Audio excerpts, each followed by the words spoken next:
is Hill.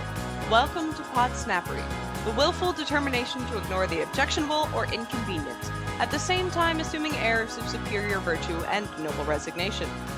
We explore things I find interesting, unusual, or annoying. So let's get down to it and spill the tea. A while back, we introduced you to mondegreens. You remember, those misheard nuggets usually related to song lyrics? That was a lot of fun, and so I said to myself, how can you follow up on that? Never fear, I had a bit of a trackler, or what some might refer to as a good up. Confused? Don't be. It will all become clear soon, because today we are going to talk about slang. So what is slang? A definition is always a good place to start, so let's open up the old dictionary, shall we? The Cambridge Dictionary defines slang as very informal language that is usually spoken rather than written, used especially by particular groups of people. Wow, Cambridge. Vague much?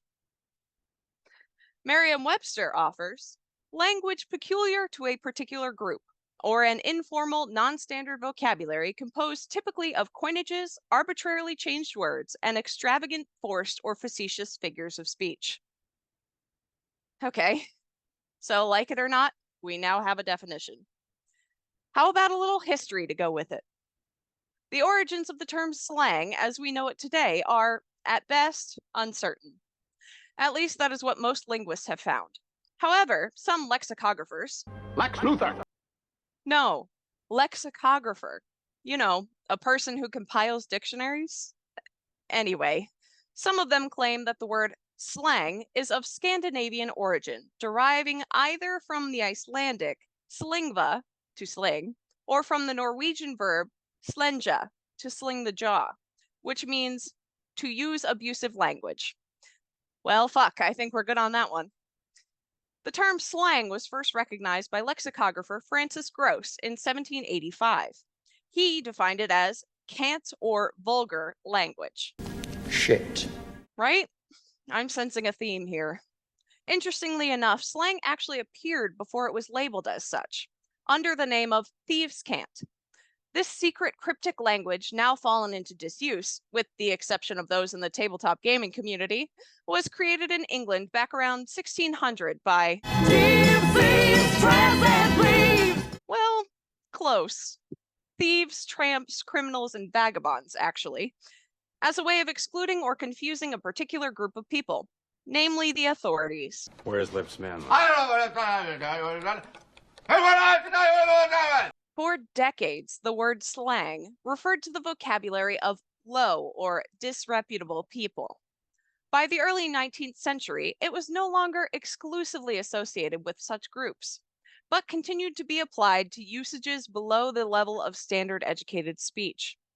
By that, if I don't want others to understand what I'm telling someone, slang could mask my meaning. You know, you're really cute, but I don't know what you're saying. But for me, it's that whole applied to usages below the level of standard educated speech that really bothers me.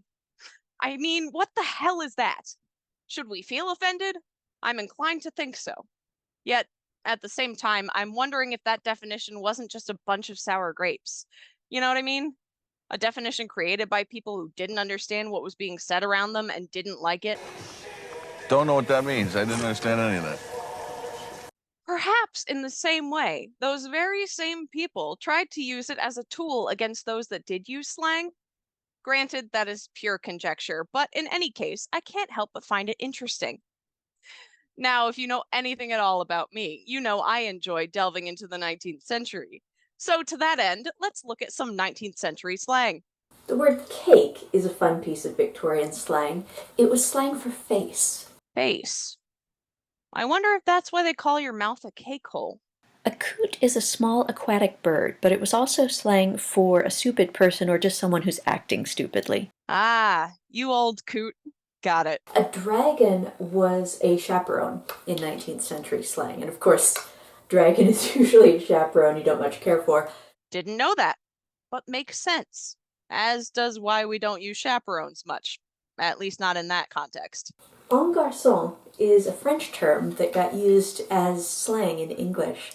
and it literally means as a boy or like a boy. But the context in which it got used in the 19th century is that when a married man traveled without his wife, he was traveling en garçon. En garçon. Boys' night out. Or as I refer to it, ladies' night. To hook something in Victorian slang is to steal it. Back to thievery. The term inkslinger comes up quite a bit because an inkslinger is a reporter. But it was a rather derogatory way to talk about a reporter. Those inkslingers at Fox News. Now, the word mash is one of my favorite pieces of Victorian slang. A mash is a crush on someone, a romantic crush. Brings an all-new meaning to mashup, doesn't it? So does that mean in the context of Halloween? They did the monster mash. The monster mash! I'll pass. And one last piece of Victorian slang today. If someone is talking about their smalls, they are talking about their underwear. Underwear? Really? You're killing me, Smalls. Jumping forward, here are some from the Roaring '20s. Now, unlike 19th century slang, some of these might sound familiar to you. First up, what is a vamp? Does it have anything to do with Bela Lugosi? This meant a woman who was very good at seducing men and casting them under her spell to do what she wants. Not one of the most socially progressive slang words of the 1920s, but it was nonetheless very common in entertainment and media. This word was taken from the type of stock character often used in film in the 1910s and 1920s, who were also referred to as vamps. They lured the main male character and seduced him in order to gain control of him. The most famous vamp actress was Theda Bara, who was a movie sensation in the 1910s, most famously in Cleopatra in 1917. Okay, not Dracula. Good to know. I think you're going to like this next one. If you're blue and you don't know where to go to, why don't you go where fashion sits? Putting on the Ritz meant to dress very fancy or fashionably. The Ritz refers to the prestigious and swanky Ritz hotels located in Paris and London, which was where the most illustrious members of high society gathered. This phrase was immortalized in the classic Irving Berlin song, Puttin' on the Ritz, which was first published in 1929, then used in a famous musical film of the same name starring Fred Astaire in 1930. Similarly, ritzy became commonly used to refer to something fancy, lavish, or elegant. See? I knew that would strike a chord. Next up, what is a ragamuffin? Next is the very old-fashioned sounding ragamuffin. This simply meant a person who looks bedraggled, messy, or dirty. For example, you might refer to Charlie Chaplin's famous tramp character as a ragamuffin. Hobos and delinquents were not uncommon sights in the cities in the 1920s, so calling someone a ragamuffin might imply that they look like a homeless person. The exact origin of this word is not very clear, but it is known that it likely originated in England centuries before the 1920s.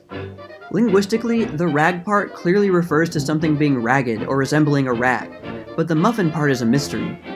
Slang for a homeless person. Next is also, well, not so good. Tomato was used to describe a woman who was ready for the picking. Take that as you will, but really, it just referred to a very attractive woman and was used very generally. Even in the context of the 1920s, this word seems pretty lowbrow. Tomato, huh? As I said, not so good. What do you call a man then? A kumquat? Okay, so I know this one. Wet blanket. So where does it come from? The phrase wet blanket referred to someone who was a killjoy, a buzzkill, someone who would ruin a lively party. I know I've heard this used in movies made after the 1950s, so this one lasted quite a long time. In case you don't understand what the phrase implies, it was common to use a wet blanket to put out a fire. And fire and hot in 1920s slang meant something fun or energetic. So the wet blanket would dampen or put out the good times that everyone else was having. Okay, makes sense. Brilliant. Next, I think this one has to do with pie. Here's another very dated sounding word, whoopee. This was most commonly used as making whoopee. This could mean having a really good time or having a really good time, if you know what I mean. Of course, that's one of the most euphemized subjects in most languages, and this was probably the most common way to say it in the 1920s, if you wanted to keep it on the lowdown. This phrase was probably most famously used in the song Makin' Whoopee, which was recorded by many musicians and singers in the 1920s, including Eddie Cantor, Eddie Walters, Paul Whiteman with Bing Crosby, George Olson, and Rudy Valley. Okay, so not pie, or at least not whoopie pies. Now, I have used this one before, but probably not in this context. Another thing you would really want to keep quiet about in public in the 1920s was alcohol. There were many, many slang words about drinking at that time, so if you wanted to refer to people or yourself being drunk, you would probably have used fried. Other ways to say drunk might have included smoked, bent, zozzled, and ossified, though I think fried was definitely one of the most commonly used. The reason why there were so many different words for liquor and being drunk was because you wouldn't want to use the same words for too long lest the police should catch on. Personal note, remember to get ossified after this podcast. So, seeing a trend in these terms, this one fits in perfectly. Petting party. Imagine it's the late 1920s. You're a young adult male. If your friend invites you to a petting party, he would probably be a little bit shocked if you said no. Petting parties were get-togethers of men and women, ranging from small to large groups. At these parties, there would be a lot of petting, which could mean anything from kissing and caressing to, well, whoopee. But maybe it wouldn't have been so crazy if you turned down an offer to a petting party, since your reputation among your family could have been damaged if they found out you were doing such seedy activities. The conservative older generation still would have condemned even the tamest petting parties that consisted of excessive kissing and playful flirting. Okay, this is starting to give me the heebie-jeebies. Next is a nonsensical word that probably originated in black communities but spread later on. Having the heebie-jeebies meant that you were shaking or trembling from some kind of negative emotion or feeling like fear or an unknown sickness. Maybe you just watched Nosferatu for the first time and you felt the hairs on your neck stand on end. Yup, you've got a case of the heebie-jeebies. A side note, this phrase was the title of a famous record from 1926 by the legendary jazz cornetist and trumpeter Louis Armstrong. Yep, some of these definitely give me the heebie-jeebies. But not our last 1920s entry. Stephen King wrote a book about this. And last, we have the simplest one of all. It. Maybe you've got it, or maybe you don't. But many people certainly thought Clara Bow had it. It meant sex appeal. It had nothing to do with your social standing, or your money, or your talent. If you were attractive and had a playful, likable personality, and naturally exuded sensuality effortlessly, then you had it. This usage of it was popularized in the 1927 film simply called It, starring Clara Bow, who became the poster child for the concept of it. You either have it or you don't, and that's that. I personally believe my subscribers have got it. I mean, if you watch this show, you are it. And who doesn't love to do it? When you are it, you do it. Your Majesty, I simply don't do it. Come on, you do it. You know you do it. We all do it. We love to do it. You do it. No, I don't. You want to do it. I do it. I love to do it. I just did it and I'm ready to do it again. Don't tell me you don't do it. In researching this topic, I found that Vanity Fair posted hours of video of celebrities sharing their hometown slang with other celebrities. The result is pretty entertaining. Let's start with US celebrities sharing with their UK counterparts. Fixin' to, so I'm about to. Yeah. Fixin'. Pretty is pretty. You look pretty. I have to say you look downright pretty. Chicken, amongst other food-related words, means money. So back in the old days, it was like dough, but now it's like, yo, man, he got a lot of chicken, or he got a lot of cheddar. You can say chicken, you can say cheddar, you can say bands, like the little money, like the money bands that they put around the money, they count that as money. Got that paper, she got that paper, she got that paper. Dadgum. It's a nice way to say, instead of saying, you teach a kid, instead of saying, damn it. Oh, dadgum. Oh, dadgum. Dad darn it. Yeah, it's very funny when you see it written. Dadgum. Gigging mean dance and grooving. Yeah, I got my own gigs. You want to see me gig? No. I got dumb gigs. Catting off. That's a Bay Area word for show. That's just lingering through the streets for many moons, you know. Catting off means just, just doing some old silly shit, just catting off, fucking around. You know what I mean? Catting off. Oh, T-wraps, shortened version of toasted raviolis. Have you ever had toasted raviolis? No, is that something you eat? What you basically do is take a ravioli and you bread it and deep fry it, and then you dip it in tomato sauce, and cover it with Parmesan cheese. Deep fried. Oh, it's so good. T-wraps.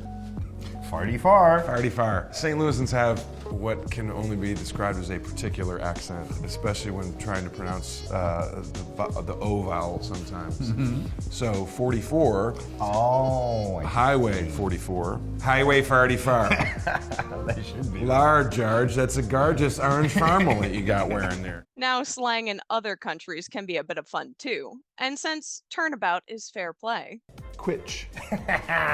It's kutch. Now that seems very dirty. I'm gonna give you one. I'm now gonna give you one. A kutch? I'm gonna give you a kutch in front of everyone because it's better to show this rather than say it. Come here, give us a kutch. Oh, give us a kutch. What's with the W? Tidy. Kutch. Oh, in this context. Oh. Minging. Minging. What is that? Ugly. Oh, he's minging. If someone's minging, they're not attractive. Yeah. Ooh. Or you could say, what a minger. What a minger. I like that better. Oh, he's such a minger. He's such a minger. The dog's bollocks. Dog's bollocks, or the smaller version, the mutt's nuts, Or the cat's pajamas. or the hand's rounds. It's basically the best. The best of the, the best. dog's bollocks. Yeah. Why dogs' testicles represent that, I don't know. But But if you see a dog with a really good pair, everyone does remark on them. yeah, because most dogs You unfortunately seen have. that dog's nuts? Yeah, look at the size of that dog's bollocks. They're the dog's bollocks. They're the dog's bollocks. Fit. Fit means you look good, like you're buff. Buff is another word for good. Now, this is a fun one, you know, because I was named Sexiest Man of the Year, and what you could say is Idris Elba is fit. See what I did there? Wanker.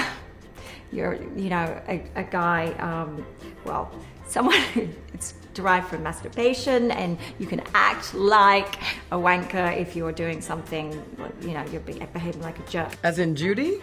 As in she's great. Wait a second. The modern day youth say dench, as in Judy Dench, and it means something's really great. That is so cool. That's like people in our country being like, that's pretty streep. We say youth. Youth? The youth. Yeah. Yeah, the youth say dench. The youth. That's dench. Balmy. Well, he's balmy, isn't he? He's balmy. Bit mental. Yeah? Mental, yeah. Bit of a mental case. So all the cricket supporters who go around the world supporting the England team are known as the Balmy Army. They dress up in silly costumes. They are balmy. Bit of a lunatic. What part of your anatomy might be your bahuki? Your bum? Your bum. Ah, your bahuke. Shake your bahuke. Blotto. This is like very drunk. Very, very drunk. Very, very drunk. Something I know very little about. Knob? Knob. It's your knob, innit? Yeah, it's... Your penis. Yeah. You say, ow, me knob, if you banged into a wall or don't be a knob. Don't be a knob. If you think of all the penile epithets, they all have different meanings. Like if you're a prick, then you prick. You're a bit stupid. But then if you're a knob, you are stupid, but less. It's an affectionate kind of term. But it's nice if you're a bit of a knob.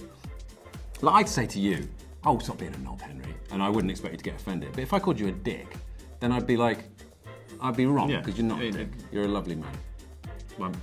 Sorry. Rogering is when you need a good old rogering, and that means you want to have some strong sexual relations.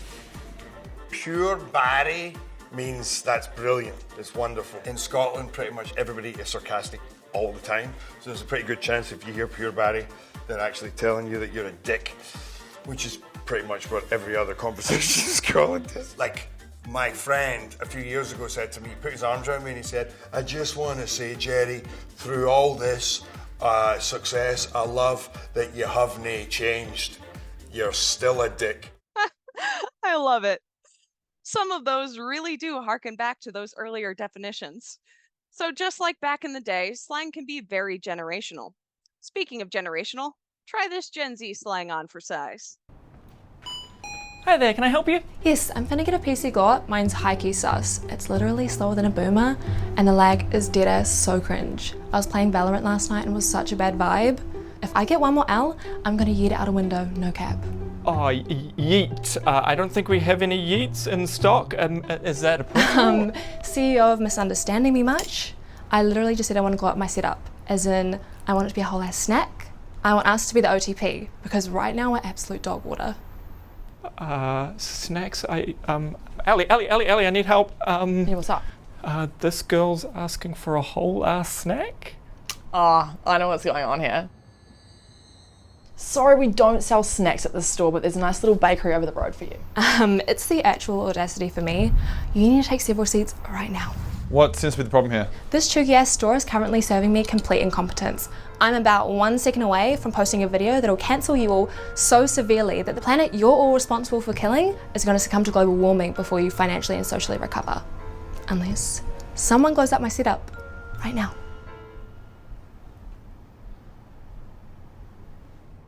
Bet. You're just looking for a glow up? I got you. This right here is the absolute chill zaddy of rigs. Iconic drip, if I do say so myself. And the graphics card on this absolutely slaps. It's basically snatched. I literally stand. Period. I'll take it. Sweet, just hold us in plastic. Gucci.